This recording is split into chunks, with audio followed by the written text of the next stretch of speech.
एक औरत के सर पे प्यार का बुखार कुछ ऐसा चढ़ा, इलू इलू का बुखार कुछ ऐसा चढ़ा कि अपने देवर के साथ मिलकर के अपने पति को रास्ते से हटाने का प्लान बना लेती है।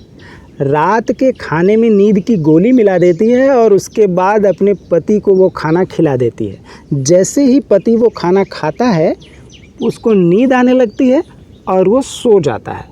और ये देवर और भौजाई मिल करके अपने पति को, अपने भाई को रस्सियों की सहायता से उसके हाथ और पैर को पूरी तरह से बांध देते हैं बेड में। और उसके बाद इसका भाई अपने सगे भाई के छाती पे रमपुरिया चाकू लेकर के बैठ जाता है और फिर अपने सगे भाई का ही कत्ल कर देता है। मेरे प्यारे साथियों नमस्कार। इससे पहले कि आज की इस लव स्टोरी में आप खो जाएं, प्लीज़ हमारे चैनल को सब्सक्राइब कर लीजिए और वीडियो को कर दीजिए लाइक, ताकि हमारा दिल भी धड़कता रहे। मेरे प्यारे साथियों, आज की जो ये लव स्टोरी है ये आगरा की है। आगरा में एक गांव है हाजीपुर। हाजीपुर में एक बाबू तारकेश्वर नाम के व्यक्ति रहा करते थे। इनके 2 बेटे थे। बड़े बेटे का नाम वीरेंद्र था, जो कि मिलिट्री का जवान था, और छोटे बेटे का नाम कमल था, जो कि बीए की पढ़ाई कर रहा था और साथ ही साथ कोचिंग भी पढ़ा रहा था। इसकी कोचिंग में ढेर सारे लड़के और लड़कियां पढ़ने आते थे। कुछ दिनों के बाद एक लड़की की एंट्री होती है जिसका नाम था बेबी। और ये बेबी इस कमल से बहुत सारे सवाल किया करती थी पढ़ाई के दौरान। फिर धीरे धीरे ये बेबी नाम की लड़की कमल को पसंद करने लगी और फिर कोचिंग खुलने के पहले ही आ जाया करती थी और कोचिंग बंद होने के बाद जाया करती थी। फिर धीरे धीरे ये गुरु और शिष्य का जो रिश्ता था, ये रिश्ता दोस्ती में बदल गया और फिर धीरे धीरे ये दोस्ती प्यार में बदल गई। और उसके बाद फिर ये कोचिंग की पढ़ाई धीरे धीरे बेबी के फ़ोन में चली गई। अब कमल सर बेबी को फ़ोन किया करते थे और फ़ोन पे कोचिंग पढ़ाया करते थे। फिर धीरे धीरे कोचिंग पढ़ाते पढ़ाते फ़ोन पे इलू इलू की पढ़ाई शुरू हो गई। फिर ये लोग बाहर भी एक दूसरे से मिलने जुलने लगे।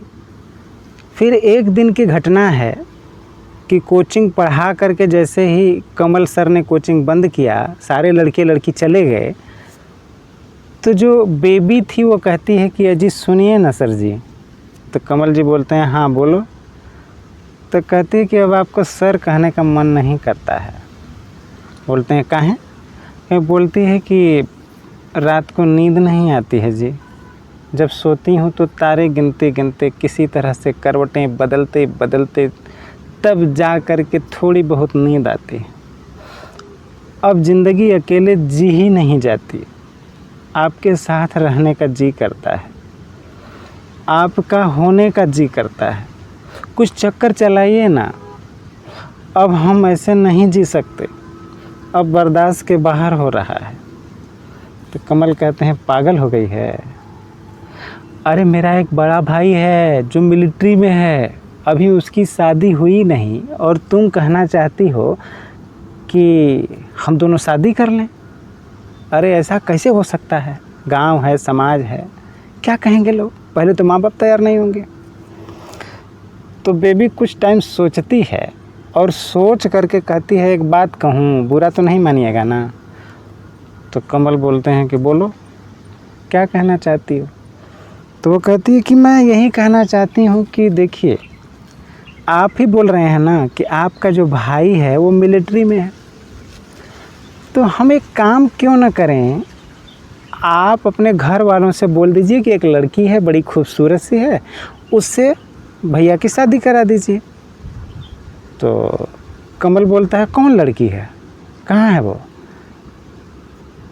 तो बेबी कहती है अरे वो हुस्न की परी तुम्हारे सामने खड़ी है और तुम कहते हो कि कहाँ है वो, मैं अपनी बात कर रही हूँ। तो कमल कहता है अरे पागल होगी वो, तुम्हारा दिमाग ख़राब है। अरे मैं तुमसे प्रेम करता हूँ, मैं तुमसे शादी करूँगा कि मेरे भैया से तुम शादी करने की बात कर रही हो? मुझे कुछ समझ में नहीं आ रहा तुम्हारा, कह क्या रही हो तुम?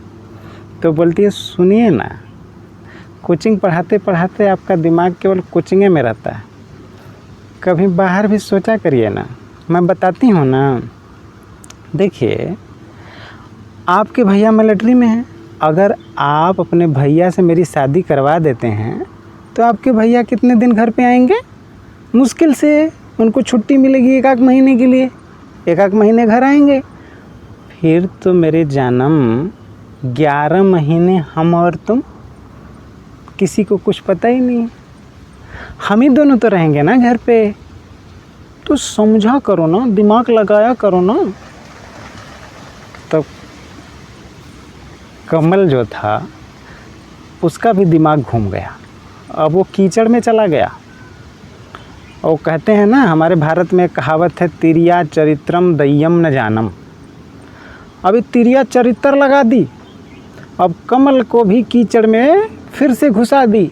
अब कमल बोलता है, ठीक ही तो कहती हो, चलो मैं अपने माँ बाप से बात करता हूँ।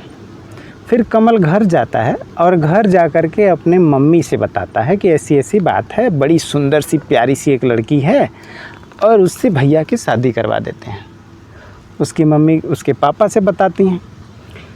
फिर उसके पापा अपने एक रिश्तेदार को ले करके उस लड़की के घर जाते हैं और जा कर के लड़की के पिताजी से सारी बात करते हैं कि मेरा लड़का देखिए मिलिट्री में है, आप अपनी बिटिया को ज़रा दिखाइए, शादी की बात करनी है, सुना है आपकी बिटिया बड़ी ही सुंदर सुशील है।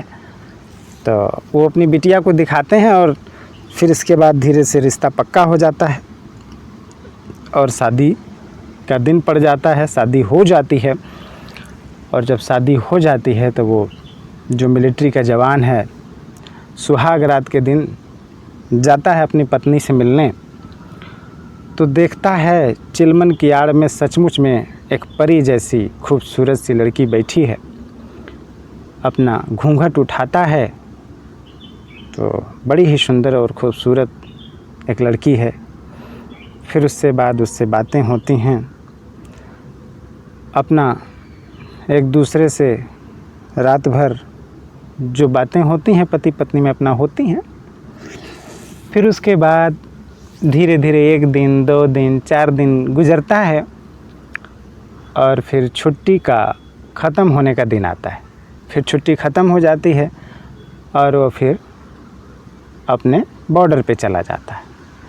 और उधर वो फौजी जो बड़ा लड़का बीरेंद्र था बॉर्डर पे चला जाता है। इधर बेबी बड़ा खुश हो जाती है कि ओए होए, जो प्लान मैंने बनाया था वो तो सक्सेसफुल हो गया। अब ये जो उसका प्रेमी था ये बन गया था देवर, और अब देवर और भौजाई का आपस में इलू इलू शुरू हो जाता है। लेकिन वो कहते हैं ना कि कब तक छुपेगा ये, जब प्यार हवस बन गया तो ये हवस कहीं ना कहीं तो दिख ही जाएगा। और घर में उसके मम्मी और पापा थे और उस बेबी का जो हवस था, एक दिन रात को उसकी जो कमल की माताजी होती हैं वो देख जाती हैं। जब देख जाती हैं तो गांव घर की सुंदर सुशील बहू ऐसा सोची थी कि वो हमारे घर आई है, लेकिन ऐसा था नहीं। वो तो धोखा हुआ उनके साथ, उसको ऐसा लगा उनकी माँ को। तो उन्होंने अपने बेटे को सुबह फ़ोन किया, जो मिलिट्री वाला बेटा था उसको फ़ोन किया और करके फ़ोन सारी बातें बताया उन्होंने। और जब बातें बताया तो मिलिट्री वाला लड़का वहाँ से तत्काल इमरजेंसी छुट्टी लेकर के घर आता है और घर आने के बाद अपनी पत्नी को यानी बेबी को बहुत मारता है कि तू ये क्या हरकत कर रही है, मेरी माँ बता रही थी ऐसा ऐसा चल रहा है तुम लोगों में, आखिर तू इतनी बेशर्म कैसे हो सकती हो। 1 महीना तुम्हारे साथ रहा, तुम्हारा हाव भाव बातचीत देख करके मुझे लगा कि तू एक सुंदर सुशील और एक अच्छी लड़की हो, लेकिन मेरे जाते ही तुम मेरे पीठ पीछे ये क्या गुलछर्रे उड़ा रही है। जब इस तरीके से बात करते हैं और उसको मारते पीटते हैं तो उनका जो भाई होता है उसको भी ये बात पता चलती है कि भैया आ गए हैं और बेबी को मार रहे हैं। तो यहाँ भी वो तिरिया चरित्र लगा देती है, रोने लगती है, गिड़गिड़ाने लगती है पैर में पड़ कर कि देखिए जी ऐसा नहीं है, आपकी माताजी ने गलत बताया है। अरे वो देवर हैं, थोड़ा मजाक किए होंगे, हंसी मजाक में जो है थोड़ा बहुत इधर उधर हाथ पकड़ लिए होंगे, लेकिन मैं ऐसी लड़की नहीं हूँ। और फिर उसके बाद अगर आप ऐसा ही सोचते हैं तो जहर ला कर दे दीजिए, आपके सामने खा के मर जाती हूँ मैं। बहुत दुनिया भर का वो जो तिरिया चरित्र होता है वो अपना करना शुरू कर देती है। फिर इसके बाद इसका भाई कहता है कि देखो मेरी माँ झूठ नहीं बोल सकती, लेकिन वो फिर अपना तिरिया चरित्र में फंसाती है। और उसके बाद वो क्या होता है कि जो कमल है एक दिन बेबी से कहता है कि देखो बेबी, तुमने जो प्लान बनाया था ना, ये प्लान में गड़बड़ हो रहा है। मेरे भैया ने तुम पर हाथ उठाया और मैं तुमसे प्रेम करता हूँ और मैं बर्दाश्त नहीं कर सकता। तो बेबी कहती है अच्छा जी, मेरे लिए तुम क्या कर सकते हो? तब बर्दाश्त नहीं कर सकते तो क्या करोगे? तुम्हारे भैया ने हाथ उठाया तो करोगे क्या? तुम्हारी मम्मी ने तो रंगे हाथ पकड़ ही लिया था, तो क्या करोगे? तो बोलता है कि क्या करूँगा, अब तुम देखो मैं क्या करता हूँ। होता क्या है कि एक दिन इनके रिश्तेदारी में कहीं शादी वादी पड़ जाती है और कमल के मम्मी पापा वहाँ चले जाते हैं शादी में। अब घर पे बचे इसके भैया और ये बेबी, इसकी प्रेमिका जो इसकी भाभी बनी हुई है, और ये कमल। अब कमल जाता है बाज़ार और बाज़ार से नींद की गोली लेके आता है और एक रमपुरिया चाकू, और लेकर जब आता है तो बेबी को बोलता है देखो, खाना जो बना रही हो इस खाने में जो भैया को खाना दोगी ना, उसमें ये नींद की गोली मिला देना और उसके बाद देखना मैं क्या करता हूँ। तो बोलती बताओ ना क्या करने वाले हो? बोली कि आज मैं इसका खेल ही समाप्त कर दूँगा, क्योंकि अब कुछ कर नहीं सकते हम लोग। तो बोली कि सही तो कह रहे हो तुम, मैंने भी जो सोचा था वैसा हुआ नहीं। हम लोग पकड़े गए और ये मिलिट्री वाला फिर आ गया और हम लोगों के प्यार में फिर से दखलंदाजी करने शुरू कर दिया। तो वो जो बेबी होती है खाना बनाती है और उसमें वो नींद की गोली मिला देती है। फिर वो मिलिट्री का जवान यानी उसका जो पति होता है उसको ये नींद की गोली मिला हुआ खाना खिला देती है और कुछ मिनटों के बाद उसे नींद आने लगती है और वो सो जाता है। फिर ये जो छोटा भाई जो कमल है, जो कीचड़ से बाहर खिला हुआ करता है, ये कीचड़ में पूरी तरह से धंस चुका था। बेबी के प्यार में इतना अंधा हो चुका था कि इसको ये नहीं पता था कि मेरा सगा भाई है, जिसके साथ मैं ये काम करने जा रहा हूँ, ये मेरा सगा भाई है और जो मैं कर रहा हूँ वो बिल्कुल गलत है। ये सारी चीज़ें वो भूल करके सिर्फ़ और सिर्फ बहुत बड़ा जुर्म करने के लिए तैयार हो गया। और जब नींद की गोली खाने के बाद, वो मिला हुआ खाना खाने के बाद उसका भाई सो जाता है, तो ये बेबी और ये कमल जो कीचड़ में धंस चुका था, ये मिल करके उसके हाथ और पैर बेड में बांध देते हैं रस्सियों की सहायता से। और फिर उसके बाद वो रमपुरिया चाकू लेकर अपने भाई के सीने पे बैठ जाता है और वो जो बेबी थी वो उसके सर के पास बैठ जाती है। फिर ये मिलिट्री का जवान था और आप तो जानते ही हैं जो मिलिट्री के जवान होते हैं वो अंतिम सांस तक लड़ते हैं। तो अचानक से इसकी नींद फिर से ज़बरदस्ती खोलने की कोशिश करता है। नींद खुलती है कि आखिर मेरे छाती पे हो क्या रहा है, उसे लगा कि कोई दुश्मन आ गया। और जब आंखें खोलता है किसी तरह से बहुत ज़बरदस्ती करते हुए, तो आंखों के सामने उसे उसका भाई ही दिखाई देता है, छाती पे चाकू लेकर बैठा हुआ है। और वो कहता है भाई ये कर क्या रहे हो? अपना हाथ खींचने की कोशिश करता है, पैर खींचने की कोशिश करता है, लेकिन वो हाथ और पैर तो पहले से ही बंधे हुए थे। वो बुरी तरह से एकदम चिल्लाता है कि ये कहाँ बांध दिया है मुझे, किसने बांध दिया है, खोलो मुझे, छोड़ो मुझे। लेकिन इसका भाई और बेबी दोनों ठहाका मारकर हंसते हैं और कहते हैं बस बहुत हो चुका तुम्हारी फौज की नौकरी, अब तो तुम्हें शहीद होना ही पड़ेगा। बोलता है वीरेंद्र क्या करना चाहते हो तुम, मुझे क्यों इस तरीके से बांधा है और ये चाकू लेकर मेरे सीने पे क्यों बैठे हो? बोलता है आज तुम्हें ख़त्म करूँगा, तुम्हें शहीद करने के लिए बैठा हूँ। तब वीरेंद्र कहता है अरे भाई ऐसा क्यों कर रहा है तू? तो बोलता है कौन भाई, कहाँ का भाई, कैसा भाई, तूने बेबी के ऊपर हाथ कैसे उठाया? तो बोला अरे मेरी बीबी है, वो गलत करेगी तो हाथ उठाऊँगा ही ना। तो इसने बोला वो तुम्हारी बीबी बाद में है, पहले मेरी प्रेमिका है। अब सारी पोल खोल देता है वो जो कमल था। बोला कि मैं ट्यूशन पढ़ाता था, तुम मिलिट्री के जवान बॉर्डर पे थे और ये हमारी कोचिंग में पढ़ती थी और ये पूरा प्लान के अनुसार तुम्हारी शादी कराया गया था, लेकिन हमें ये नहीं पता था कि तू मेरी प्रेमिका के ऊपर हाथ उठाएगा, उस पर शक करेगा, उसे मारेगा। आज मैं तुझे शहीद करने के लिए आया हूँ। फिर उसके बाद ये बेबी और एक कमल मिल कर के अपने पति का गला दबाती है और ये अपने भाई के छाती पे वार करता है रमपुरिया चाकू से। जब वार करता है तो उसका भाई बस यही कहता है कि भाई पछताएगा तू बाद में। बोलता है अरे तू शहीद हो जा, तेरे शहीद होने के बाद ही जो होगा देखा जाएगा। फिर उसे मार देता है और उसके बाद ये बेबी और इसका जो दोस्त है यानी इसका जो प्रेमी है, ये हवस के पुजारी दोनों फरार हो जाते हैं, घर छोड़कर भाग जाते हैं।